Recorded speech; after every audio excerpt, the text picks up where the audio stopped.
So thanks very much for having us today. As Helen said, I'm Hollie Crompton and I'm the Social Mobility Lead for PwC. And I'm joined today by David Adair, who's Head of Community Engagement. And today we're going to cover off the business case for social mobility from an employer's perspective. So we're going to try and give you our perspective on why social mobility is important. We're going to cover off PwC's social mobility strategy and our key focus areas and some of the things that we've done, some of the progress that we've made and some of the challenges that we've still got. And then we're going to hopefully share some words of wisdom and some useful resources and research. And then we're going to talk a little bit about the impact of COVID on our social mobility work as well. So can everyone else see the slides? Oh, fab, thank you. Thanks, Grace. So moving on to the next slide. I'm not sure that anyone on this conference could really argue with the business case for and the reasons to advance social mobility in the UK. It simply is the right thing to do. But I'm going to try and give you the business perspective on this and talk through why it makes good business sense to prioritise social mobility. Businesses have got a major role to play in being part of the solution. And we believe as major employers and influencers on the society we serve, we've got the power to work alongside other businesses and other parties to effect positive change, and we should use it, both by taking steps within our own organisations, but also by working alongside others to increase the impact of our combined efforts. For anyone on the call who hasn't come across PwC before, we're a professional services firm, one of the big four firms, and provide services for clients including audit, tax, advisory, consulting and technology. And we were ranked #1 in the Social Mobility Employer Index in 2019. Social mobility and inclusion more generally has been a key issue within accountancy and professional services, as with many other industries, for some time. Many professional services firms have led the way among the traditional professions in taking action on social mobility, and there's been lots of action around access and now more around career progression too, which is great to see. There has been progress made, but there's still much more to do. And at PwC, social mobility is very much part of the wider inclusion strategy. Our social mobility vision is to lead by example as a social mobility employer and to be recognised as an inclusive organisation where people from all backgrounds are able to work, develop and succeed. And then to use our skills and resources to enable people from disadvantaged backgrounds across the UK to make the most of their potential, whether at PwC or elsewhere. In 2017, we created a dedicated social mobility team, which I'm lucky enough to be part of, which is part of our wider inclusion, community and wellbeing team. We developed a 5-year strategy, which has got approval from our leadership and from the board and covers activities relating to recruitment, development and progression, community and advocacy. It includes a range of targets relating to our work both internally and within our communities, and we hold ourselves accountable by publishing data on our progress every year in a social mobility scorecard within our annual report.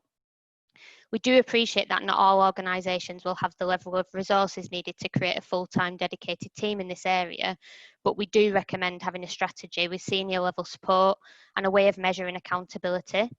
You don't have to be a large organisation like PwC to make a difference, so every organisation of every size can make a difference in their individual interactions. So moving on to the next slide, please. We're now going to cover the what we think is the business case from an employer's perspective for social mobility. So social mobility really goes to the heart of the PwC purpose, which is to build trust in society and solve important problems. And as I said previously, social mobility is really a top priority of our board. The business case for social mobility is the same as and part of the business case for wider diversity and inclusion.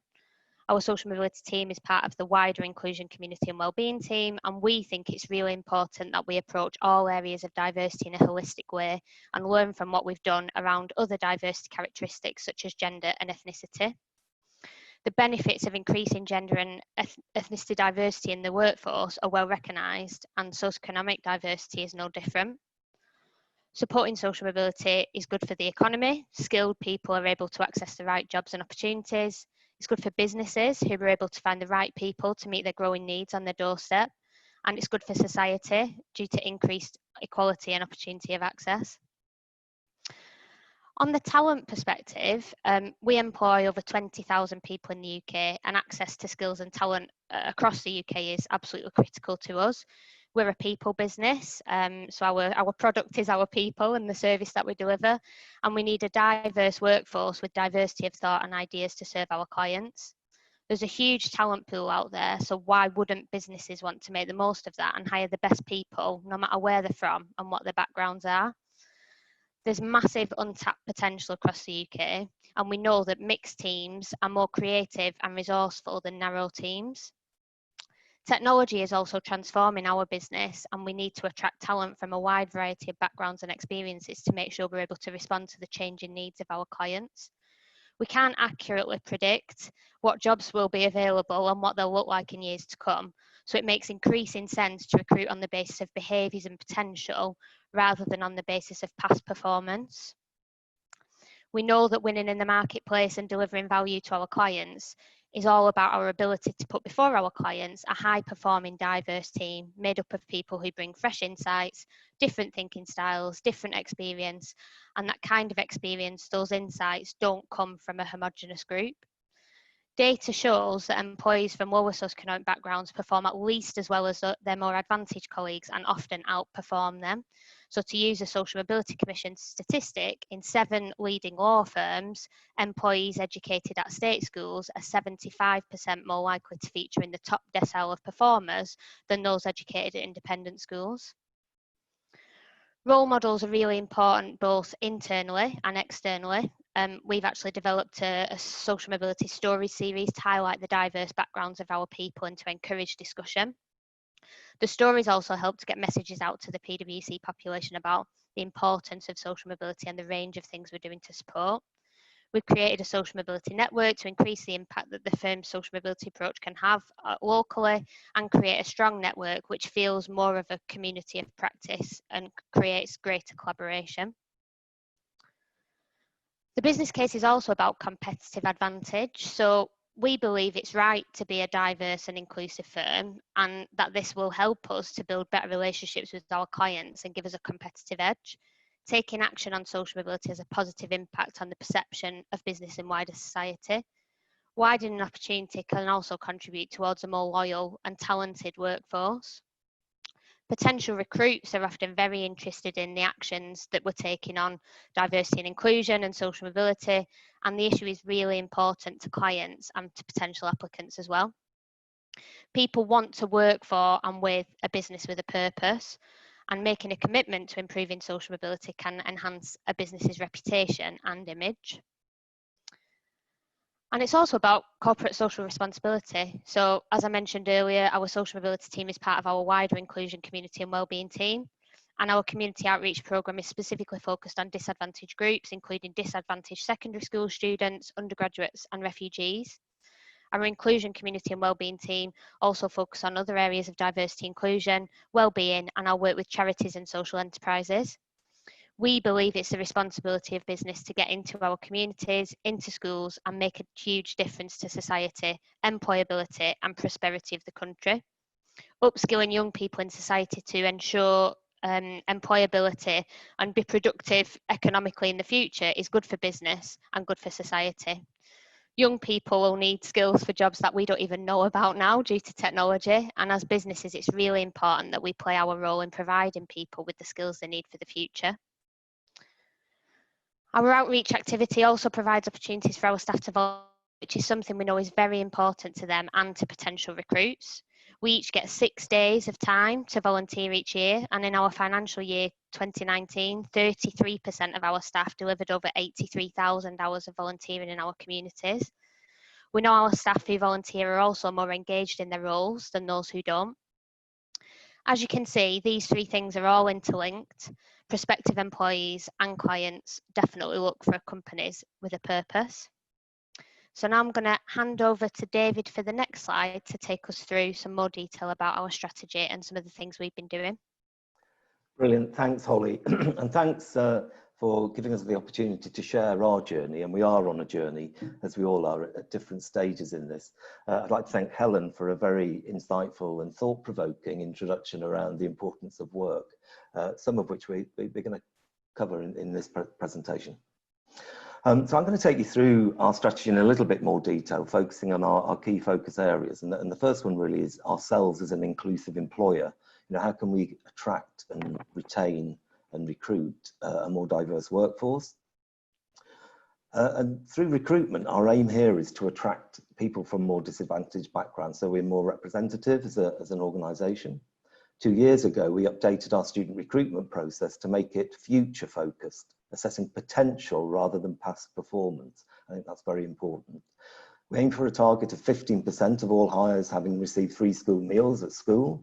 And as of June 2019, we were at 10%, progressing from 6% in 2015. We're expanding entry routes, which is another key, widening the gate, as we used to say.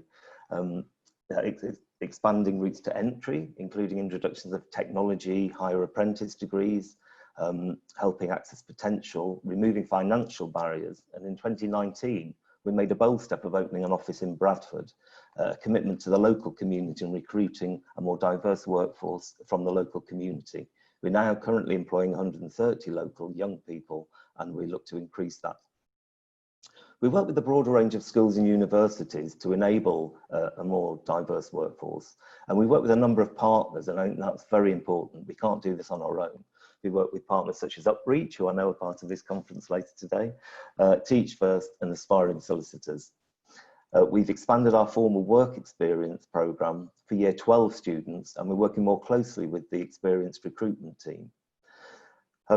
We are also looking to incorporate parental occupation metrics into our reporting and are looking at ways that we can increase the number of students in receipt of free school meals taking part in work experience programmes. So then once we've recruited a more diverse workforce, the real key area is to develop and ensure that they feel comfortable and progress. So our aim here is to help those that we recruit develop and progress through PwC. And the data here is absolutely key, and it is a big challenge. But we've made strong progress recently in our work for socio-economic background data disclosure rates. We encourage disclosure through internal leadership endorsement campaigns and recently included socio-economic background questions in our annual compliance return for the first time, issued to every employee in April. And we use this, the Cabinet Office recommend measures that you can find to explore this. And then really just finally, delivering volunteering programs are very key to us, and Holly mentioned this, that we give everybody 6 days. We're very lucky at PwC to have a highly trained, skilled workforce who can act as very positive role models. We give 8.9 million in community engagement, but only 1.4 of that is cash, the rest is time and in-kind support. And we really think that's key.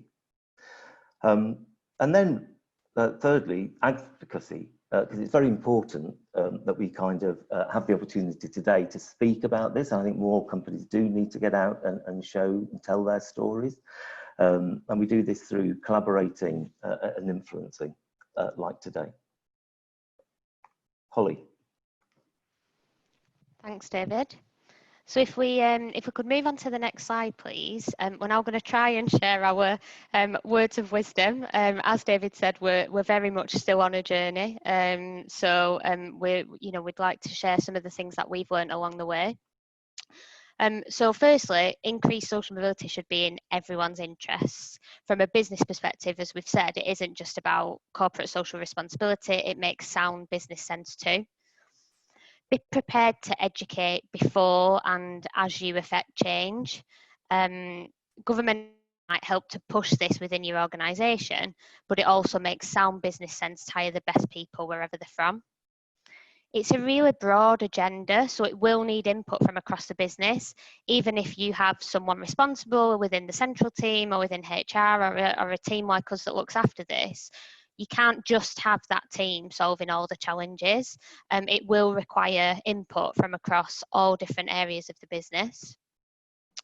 Everybody in the business has got a role to play, from thinking about who they're recruiting, what they're paying them, who they're choosing to work with, who they're choosing for specific assignments and projects, who they're giving a promotion or a pay increase to.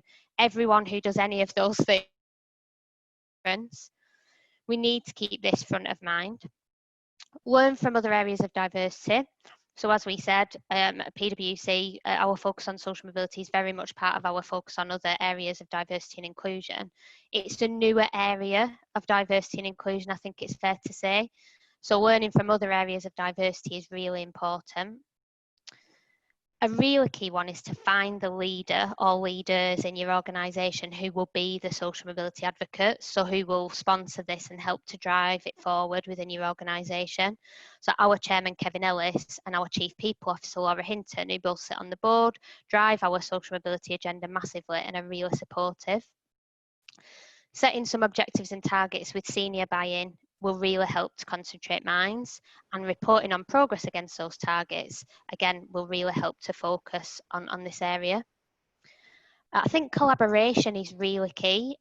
So we collaborate with our competitors, we collaborate with wider organisations as well, on a number of different areas, including access accountancy, and an outreach programme with the ICAW and other firms called RISE, because the problem can't be solved by one organisation alone. So it's not about competing with, you know, other organisations on this topic. We're all aiming for the same outcome.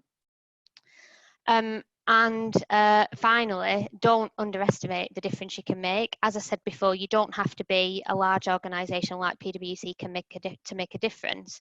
Every organisation of every size can make a difference. I'm sure some of the other speakers throughout the day will highlight some of the useful resources and research that's available on this topic, but I wanted to share some of the ones that we've found really useful or have been involved with here. So the Social Mobility Commission Employer Toolkit and Microsite is a fantastic resource that I would definitely recommend anyone takes a look at, whether you're starting out on your journey or you're much further down the line with it. The Social Mobility Foundation, who I know we're hearing from later, produce a key findings report on the Social Mobility Employer Index each year, and that gives some really interesting insights. The Social Mobility Pledge have a website, and we actually did a report with them on our approach to social mobility. So if anyone is interested in reading more about our journey and our experiences, then that might be useful. And then the Sutton Trust recently produced a piece of research on social mobility in the workplace and an employer's guide, which again we found very, very useful to informing our approach. And I'm now going to hand back to David to finish off by talking about the impact of COVID on our social mobility work. Yeah, thanks, Holly. And actually, before we do that, just to kind of recap on the importance of collaboration that Holly mentioned, I think that's very key, but also the data. We use the Cabinet Office recommended measures, which you can find at the Social Mobility Commission in the toolkit, where we ask about socio-economic background. And we're looking to partner. And I think that collaborative approach and partnering is, we can't do this alone. We're looking to partner with the University of College London for a large-scale review of our impact of social economic background and publish that later on.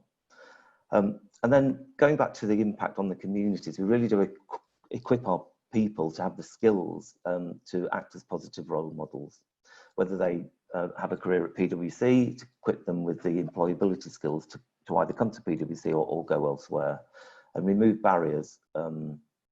So I think that's important to mention. But like everyone else, obviously since March, we've been highly affected by COVID, but there have been some positive outcomes for us in that we can reach a wider group of people to work with. Benefits and challenges with engaging virtually. We had to act quickly. We did have an employer's toolkit, which we've managed to extend, and that's kind of accelerated our virtual delivery. But we've been engaged with a lot more diverse communities, a broader range of schools and universities, both geographically and in terms of numbers.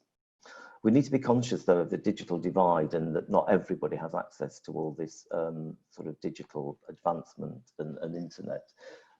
So we're working with organisations to address that as well.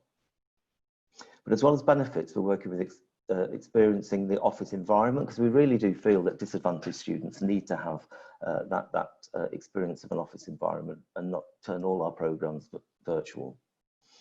During COVID-19, we have been using our virtual tools to support schools and students and parents through homeschooling, and our employability skills toolkit contains resources which are available, and we'll be sending the link around for that.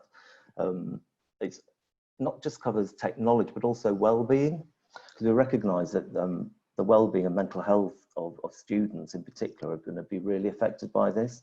And we're developing a programme with the charity Place to Be, looking at the impact on mental health in young people when they do return or are returning to schools, but also those that have been affected through Black Lives Matter. So we're focusing a lot on how we can support Black students in the mental health and well-being on that too.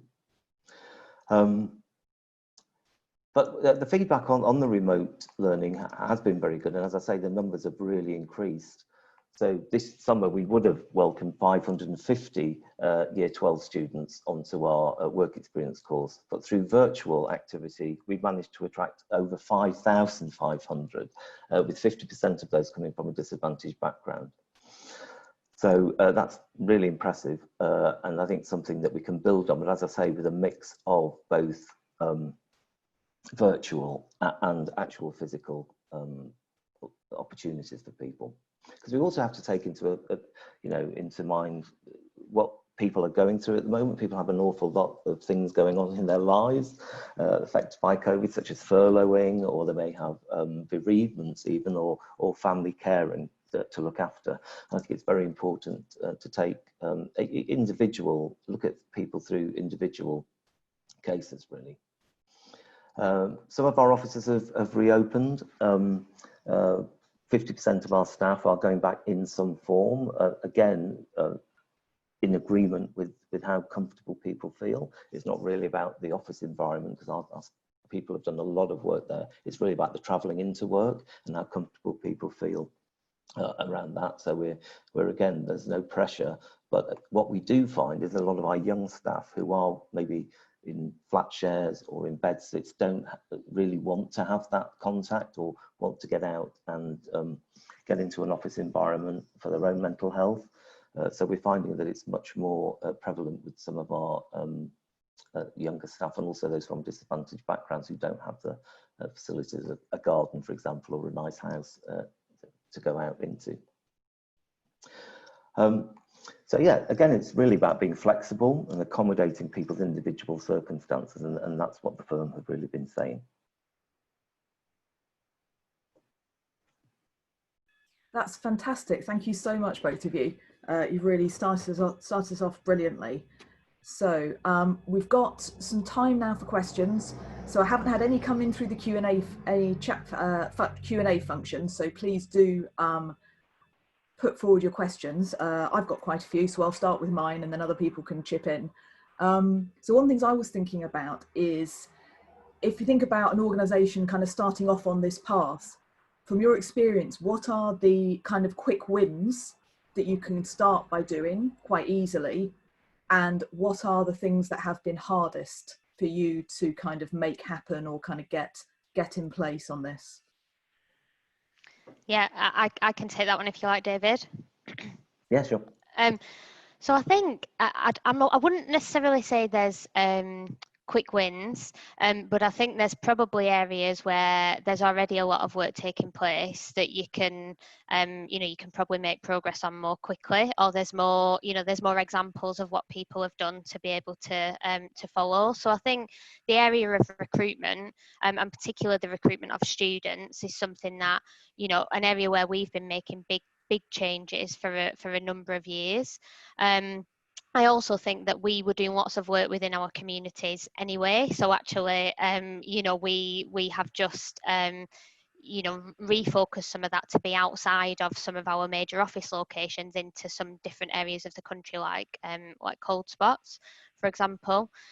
So I think they're probably the areas where people might have a bit more already going on. I think one of the key challenges, which I think both David and I have mentioned a couple of times, is around data. So on development and progression, I think that is something that is very much still a journey for most organisations, and getting the data on your people is really difficult. And I think there's lots of guidance within the Commission toolkit about how to go about that, in terms of making sure that staff know why you're asking for the data, what you're going to do with it, that it's fully confidential, and basically, like, what is the outcome of getting that data going to be, which hopefully is a more inclusive workforce, and a more inclusive employment opportunity for them. So I think data is definitely one of the things that is still a massive challenge for us, and I'm sure for many other organisations as well. Yeah, and Helen, just picking up about sort of quick wins, I think one thing is to have sort of senior buy-in and sort of people coming out about their disadvantaged backgrounds. It is one of the characteristics that you can hide, and not many people feel comfortable or think that it's going to affect their progression if they don't talk about it. So we've had some great stories, video case studies of senior staff who have a background. So young people, when they join, can see people that have progressed through the firm. And it hasn't had an effect on their career. Yeah, and what we often find is that those people at senior leadership positions that are from disadvantaged backgrounds have for whatever reason spent a number of years hiding that, as David said. So actually there might be people within your organisation that you don't know are from disadvantaged backgrounds that are, so find those people and encourage them to share their stories, absolutely. Brilliant, thank you. So we've got a couple of questions coming in, so I'll take them one at a time at the moment. So the first one is, how have you been able to measure the commercial benefits of supporting social mobility in your organisation? So I think I don't think this is necessarily an easy question for us to answer, and we definitely haven't got the answer nailed down. I think in terms of measurement, we have our targets that we publish within our annual report, and that's not necessarily related to the commercial benefits directly, but obviously it does have a commercial benefit in that is all available on our website for clients to see. And I think David mentioned some of our progress against some of those targets as well. In terms of like metrics in relation to the commercial benefits, I'm not sure that we'll have the answer necessarily around that as yet, but I think what we do find is that anecdotally our clients feedback to us that they're really impressed by the work that we do around social mobility and in our communities. I've also heard some anecdotal feedback recently around client teams challenging much more on the PwC teams that are being put in front of them and whether or not they're diverse, which is fantastic to see.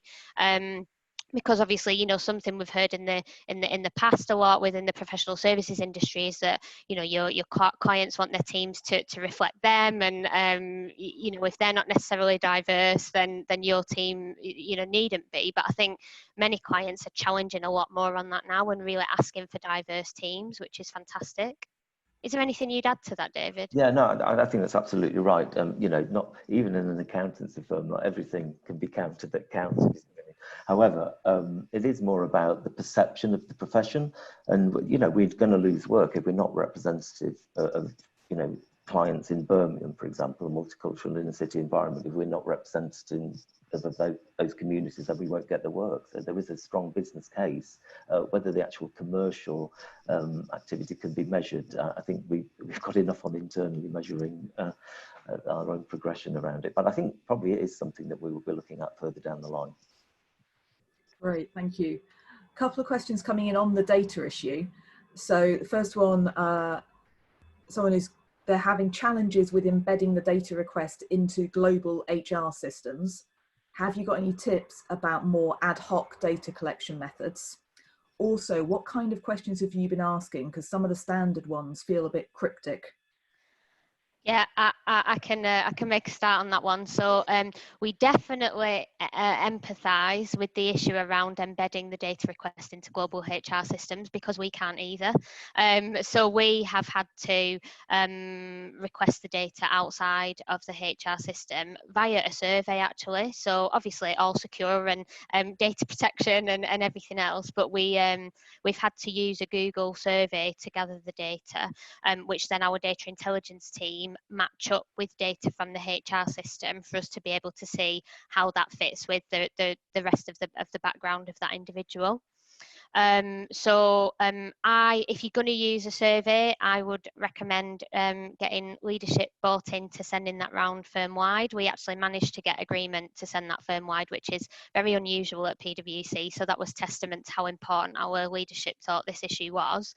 And as I think David mentioned earlier, we actually got that survey put into our annual compliance return that everybody has to complete. So obviously we weren't able to make it mandatory to answer the questions, but we were able to make it mandatory to say whether or not you'd done the survey and whether or not you'd answered the questions, even if you'd click prefer not to share. And that actually led to a massive increase in the responses that we've got. So that was really successful. I think in terms of the questions, the ones that we use are the ones from the Social Mobility Commission Toolkit, which are in relation to free school meals, parental education, parental occupation, and school type. Sometimes to some people, I think they can feel a little bit cryptic, but I think it's really about explaining to people why they are what they are and why they're important. So, for example, the parental occupation question is that is the best measure of somebody's socioeconomic background. That's what the Commission and the Cabinet Office guidance shows. But I think that question is made up of 4 sub-questions, so it's not always the easiest to get answers to. And I think, you know, we have had, I think this ties into the next question quite nicely around resistance from employees to providing information. You know, we have had a limited amount of pushback from staff around, you know, why do you need this? Why is that important? Why does the job of my dad when I was 14 matter to you know, where I am now? And I think it really is just about explaining to people why that measure is being used and why it is important, which is what we've done. I think the other area where you might get resistance is where somebody's background doesn't necessarily fit really neatly into one of the options, because obviously you can't have an option for absolutely every situation. So you know, you may get pushback around that as well, but I think at that point it's just about explaining that, you know, this is a national tool, and I think we just have to select the option which best suits the situation that we're in. Yeah. We've got a couple of questions I'm going to put together because they're about targets. So one question is, what targets do you actually have? And related to that, do you set them compared to a local population or a national population? That's a really interesting question, because we do have some metrics already that are available within our annual report, but we're actually resetting those at the moment. So we're in the process of updating our metrics that we use. So one of the ones, as an example, around new hires is to have 15% of our new hires in receipt of who have been in receipt of free school meals while they were at school. Now that is based on a national benchmark, and you will see that in the Social Mobility Commission Toolkit that nationally around 15% of people are in receipt of or have been in receipt of free school meals. So we set that based on a national benchmark, and I think we're planning to introduce metrics around parental occupation and around free school meals for workforce as well. So now we've got more data on our workforce, and we've been really successful in gathering that. We're planning to put that in place. And we've been looking at what the benchmark should be for parental occupation, and again, whether that should be the national benchmark.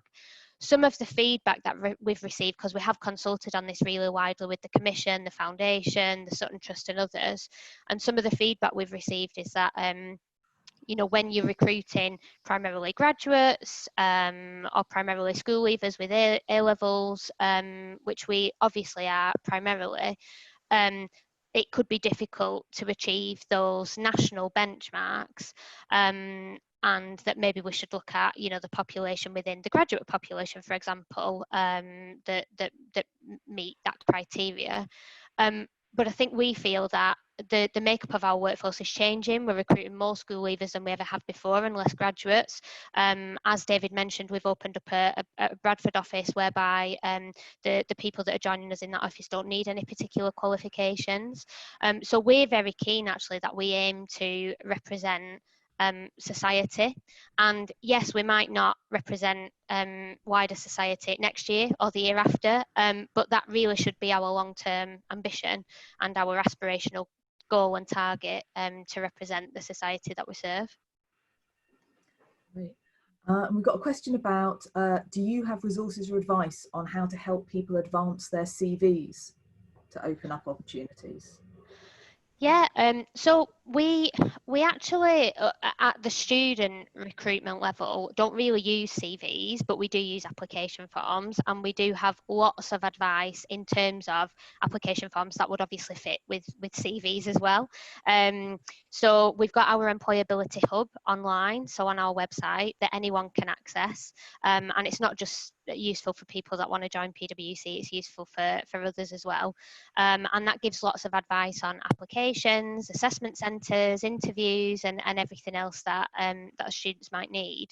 With an experienced recruitment lens on, I think we might have mentioned earlier a programme that we do with refugees, with Refugee Council UK, and actually a big part of that is around employability, CVs, interview tips, and we do mock interviews as part of that. So we do absolutely offer lots of guidance, whether that be virtual and through online tools, or whether that be through actual skills sessions and events with disadvantaged groups. Great, thank you. And another question about, so a lot of organisations focus on access to work and entry-level schemes, which is what we've been talking about. But it's a question about what you do in terms of development schemes. So for kind of middle managers who come from disadvantaged or diverse backgrounds, helping them get to a more senior level. Yeah, actually, I should have mentioned in my presentation, I forgot about, we do have a social mobility group of champions across the firm, sort of partners and managers, directors, and I think by them getting together and sharing their stories and feeling part of a group really helps. It's also the group is open to people who are passionate about the subject, and we have a lot of people who are passionate about that who aren't necessarily from a disadvantaged background, but want to see the firm being more diverse and open. So yeah, I think by having a sort of support group and mentoring program that we run, that's helpful. Yeah, absolutely. And I think also all of our development schemes are available to all of our staff, and I don't think that we necessarily want to at this stage close off any of those opportunities and say these are specifically and only for people from disadvantaged backgrounds, because some of the feedback that we've received from our staff is they don't want to be sort of singled out and targeted for development programs because they're from a disadvantaged background. But what we would always do is make those development programs available to to everyone within the firm, and then encourage people who feel that they would find them useful to take us up on them. So there's lots of fantastic development programs, in between grade levels, such as our Emerging Leaders program, which is for managers, which I've actually been on and was one of the best experiences of my career at PwC. So we do have a lot of development programs that are openly available to all. Great, thank you.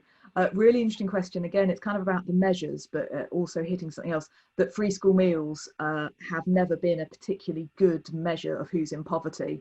I think the last kind of things I saw, somewhere between half and a third of kids in poverty don't get them because their parents are working, but they're still stuck in poverty. So using that as a data, as your measure, do you risk missing out quite a large group of people who are just as disadvantaged but didn't get that kind of help? Yeah, absolutely you do. So I think there's a few things I'd say on this. The first one is there's no perfect measure for disadvantage, and that's why there's 4 questions recommended, not 1, because there's never going to be a perfect measure of someone's level of disadvantage. And I suppose even with those 4 measures, you're potentially still going to miss out on people that are disadvantaged but don't fit into any of those categories. As I said, there's not an option for every single situation. I think what we can do is to use the measures that have got the most research behind them, and are recommended to be the best ones to enable us to benchmark across different industries as well. So we don't only use free school meals.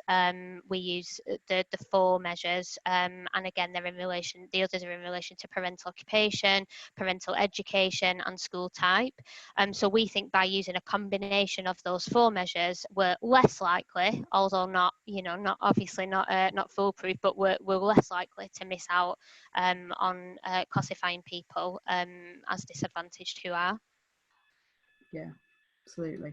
One thing I was wondering about is obviously your organisation, I'm sure, like ours and others, we want to make progress on all the different equalities dimensions. But I always think, one of the questions in my mind is sometimes, do you sequence that? Does it work better to kind of pick one dimension and really try and go at it for a bit and then pick another? Or do you try and push forward on multiple aspects of diversity at the same time? We're definitely trying to push forward on multiple aspects of diversity at a time, but I think that hasn't necessarily always been the case. As we know, like the focus on gender and ethnicity has been going on for a lot longer than the focus on social mobility, and that's now increasing.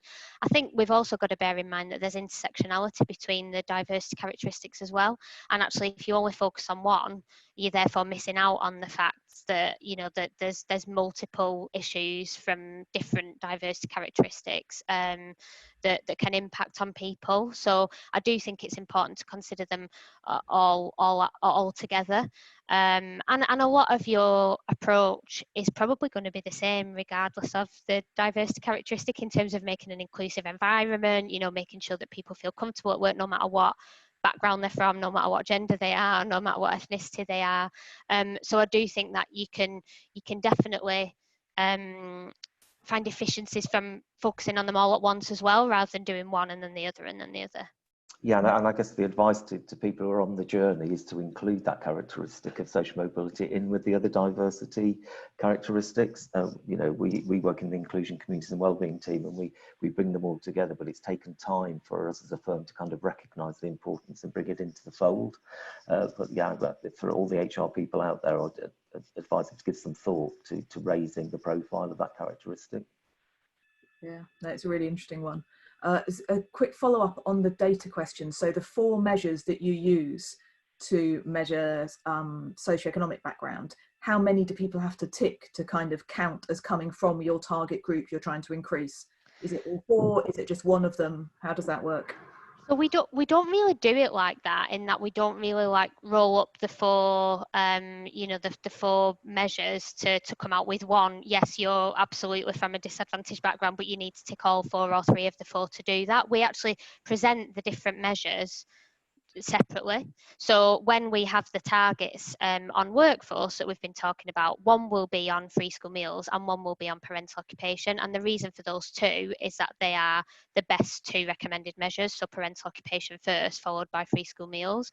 So we don't sort of group them all together, which I think actually, and somebody from the commission might be able to comment on this better than me, but I think that isn't what they were recommended to do. It wasn't that you have to tick all 4 to be disadvantaged, or you have to tick one of the 4.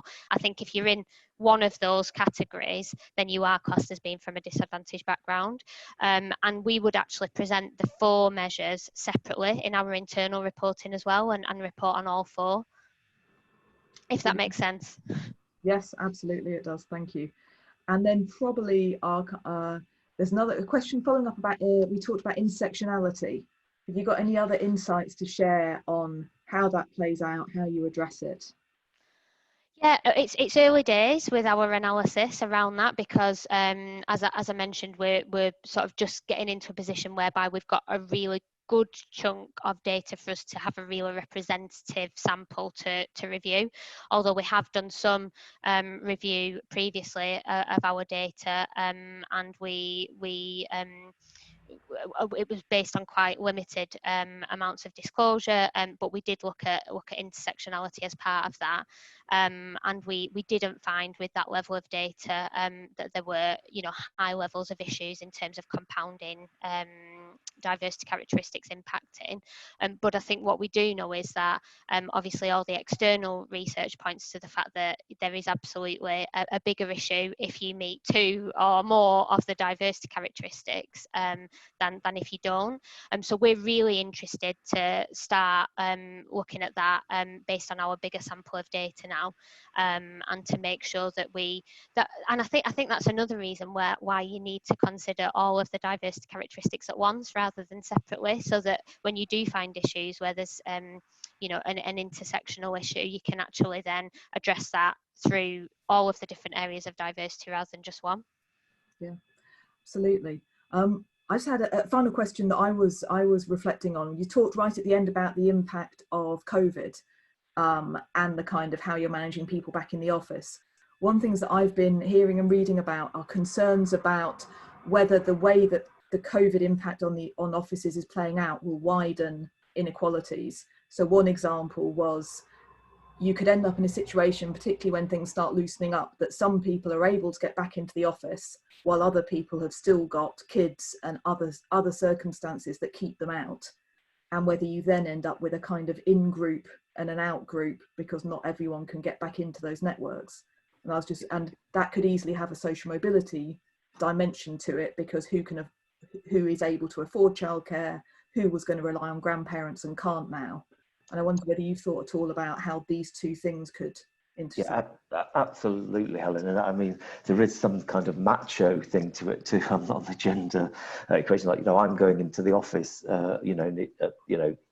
then you may have childcare issues as a female worker that's not being recognised, or that there's a kind of advantage to that kind of aggressive kind of attitude. And we're very aware of that and are looking totally across the board to ensuring that nobody is disadvantaged by their circumstances, in allocation of work or in the regional, and I think it's very important. I think there is.